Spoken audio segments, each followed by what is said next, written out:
अस्सलाम वालेकुम स्टूडेंट्स, ये करेक्शन ऑफ एरर्स का सवाल है, इसको देखते हैं। इसके सवाल में लिखा हुआ है prepare a detailed financial statement showing मेरी मोतीवालास करेक्टेड प्रॉफिट और loss for the year ended 30 April 2008। अच्छा जी, ऊपर टॉप पे लिखा हुआ है Mary Motiwala's draft profit and loss account for the year ended 30 April 2008 was prepared by her new book keeper and showed a loss of $100,000।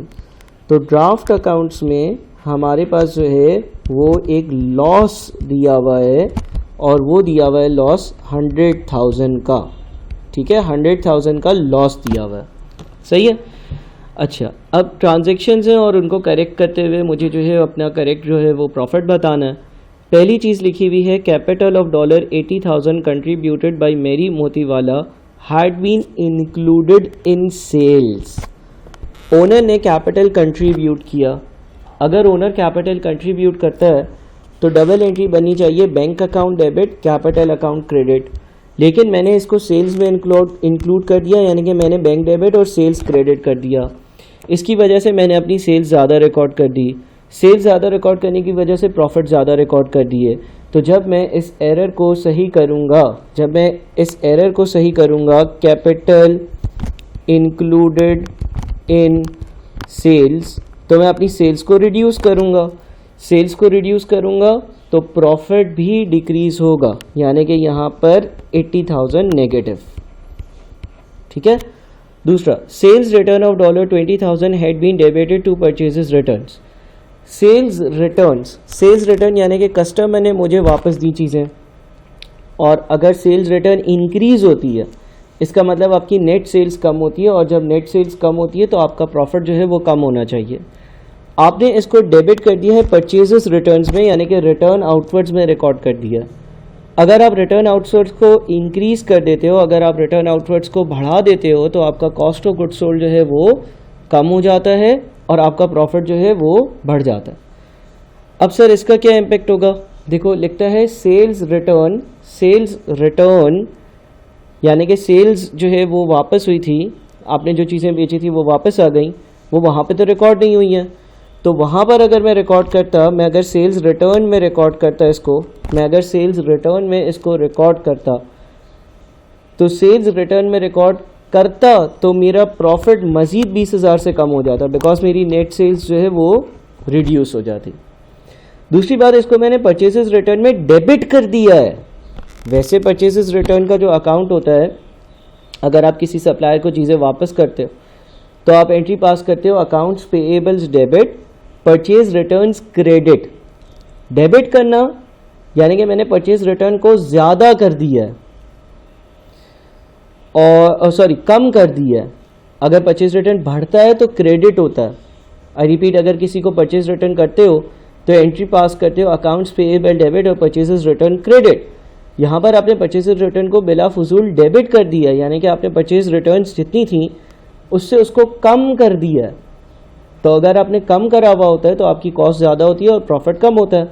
अगर इस error को मैं सही करूँगा, अगर परचेज रिटर्न वाले एरर को मैं सही करूँगा, सही करने का मतलब यह है कि मैं अपनी परचेज रिटर्न को दोबारा से बढ़ाऊँगा तो नेट परचेजेस कम होंगी, कॉस्ट ऑफ गुड्स सोल्ड कम होगा और ग्रॉस प्रॉफिट बढ़ जाएगा 20,000 रुपये से।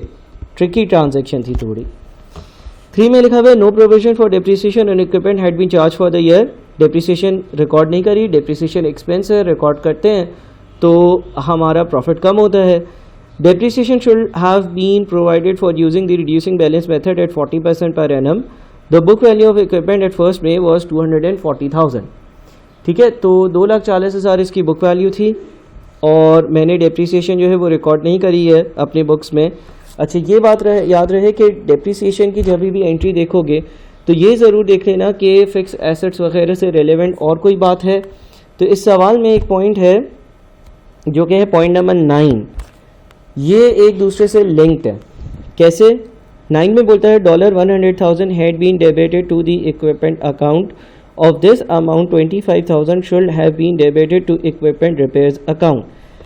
आपने 1 लाख रुपए जो है वो इक्विपमेंट अकाउंट में डेबिट किए हुए थे। इक्विपमेंट अकाउंट को डेबिट करने का मतलब इक्विपमेंट को परचेज करते हैं तब डेबिट करते हैं। वो बोलता है of this amount 25,000 should have been debited to equipment repairs account, यानी कि हकीकतन इक्विपमेंट 1 लाख की नहीं थी, हकीकतन इक्विपमेंट 75,000 की थी और 25,000 कोई रिपेयर्स के खर्चे थे। लेकिन आपने गलती से सारा अमाउंट कहाँ ऐड कर दिया, आपने सारा अमाउंट जो है वो इक्विपमेंट अकाउंट में ऐड कर दिया। तो अब क्या करेंगे, देखो मेरे पास यहाँ पर 2,40,000 की बुक वैल्यू पर चीज़ें आ रही हैं, 2,40,000 की बुक वैल्यू पर चीज़ें आ रही हैं, ठीक है ना, और मुझे डेप्रिसिएशन का रेट दिया हुआ है जो कि 40% है। अच्छा, इस ट्रांजैक्शन को आपके पास पढ़ते हैं 100,000 had been debited to the equipment account, 1 lakh रुपए आपने इक्विपमेंट अकाउंट में डेबिट करे हुए हैं। Of this amount 25,000 should have been debited to equipment repairs account. इस अमाउंट में से 25,000 रुपये इक्विपमेंट रिपेयर्स के थे, इक्विपमेंट के नहीं थे, ठीक है। अच्छा जी, और ये जो 2,40,000 का बैलेंस बताया हुआ है ना, ये ओपनिंग बैलेंस बताया हुआ है, ये बताया हुआ आपको 1 मई का balance.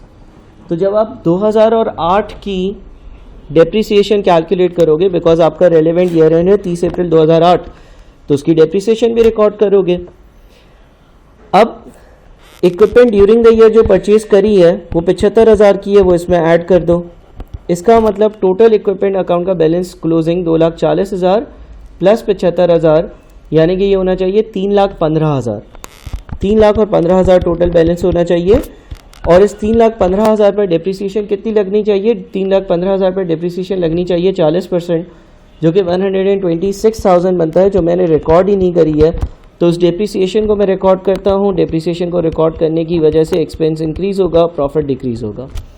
I repeat, opening equipment के अकाउंट में 2,40,000 रुपये थे और मैंने जो है वो 75,000 रुपये की मजीद इक्विपमेंट ड्यूरिंग द ईयर ख़रीदी, तो 3,15,000 टोटल होते हैं और इसका 40% डेप्रिसिएशन का रेट है, वो मैंने अप्लाई किया, 126,000 बन जाता है।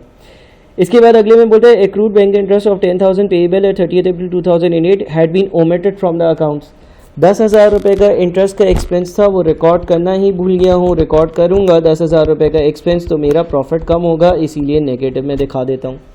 अगला बोलता है मेरी Motiwala drawings of 50,000 had been debited to wages. इसने ड्राइंग्स करी, ओनर ने ड्राइंग्स करी और मैंने उसको गलती से वेजेस अकाउंट में डेबिट कर दिया।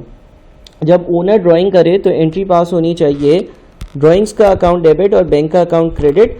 मैंने वेजेस का अकाउंट डेबिट और बैंक का अकाउंट क्रेडिट कर दिया, यानी कि वेजेस का एक एक्सपेंस दिखा दिया, हालांकि वो कोई वेजेस का एक्सपेंस नहीं था, वो तो ओनर की ड्राइंग थी। वेजेस का एक्सपेंस अगर मैंने दिखा दिया तो एक्सपेंसेस बढ़ा दिए, एक्सपेंसेस बढ़ा दिए तो प्रॉफिट कम कर दिया। इसको सही करने के लिए मैं 50,000 रुपये प्रॉफिट्स में ऐड करूंगा, क्योंकि एक्सपेंसेस अभी ज़्यादा दिखा दिए हैं मैंने गलती से। फिर 6 में बोलता है stock valued at 10,000 at 30 April 2008 should have been valued at 1,000, यानी कि मैंने स्टॉक जो है वो 10,000 पर रिकॉर्ड किया हुआ है, उसकी हकीकतन क्लोजिंग स्टॉक की वैल्यू 1,000 थी, तो क्लोजिंग स्टॉक मैंने ज़्यादा दिखाया हुआ है, क्लोजिंग स्टॉक ज़्यादा दिखाया हुआ है गलती से 9,000 रुपये डिफरेंस। और क्लोजिंग स्टॉक ज़्यादा दिखाने का मतलब कॉस्ट ऑफ गुड्स सोल्ड मैंने कम दिखा दिया और प्रॉफिट मैंने ज़्यादा दिखा दिया। तो अगर क्लोजिंग स्टॉक की इस करेक्शन को करूँगा तो 9,000 रुपये से मैं अपने प्रॉफिट्स को मज़ीद डिक्रीज़ करूँगा, बिकॉज क्लोजिंग स्टॉक मैंने 10,000 पे दिखाया हुआ, उसको 1,000 पे लेकर आऊँगा, क्लोजिंग स्टॉक 9,000 रुपये से कम हो जाएगा। जब क्लोजिंग स्टॉक 9,000 से कम हो जाएगा, कॉस्ट ऑफ गुड्स सोल्ड 9,000 से बढ़ेगा और ग्रॉस प्रॉफिट 9,000 से कम होगा। Stock costing $11,000 taken for Mary Motiwala's personal use during the year had not been recorded in the books. Mary Motiwala ने जो है वो स्टॉक की कुछ ड्राइंग्स करी थी, कुछ इन्वेंट्री ये घर ले गई थी और उसकी कोई रिकॉर्डिंग ही नहीं करी है मैंने बुक्स में। अगर मैं इसकी रिकॉर्डिंग करूँगा तो इसकी जो एंट्री पास होगी वो होगी ड्राइंग्स डेबिट और परचेजेस अकाउंट क्रेडिट, यानी कि परचेजेस को करना पड़ेगा मुझे कम, परचेजेस को मैं कम करूंगा इसको रिकॉर्ड कर तो कॉस्ट ऑफ गुड्स सोल्ड का अमाउंट जो है वो भी कम हो जाएगा और ग्रॉस प्रॉफिट बढ़ना चाहिए।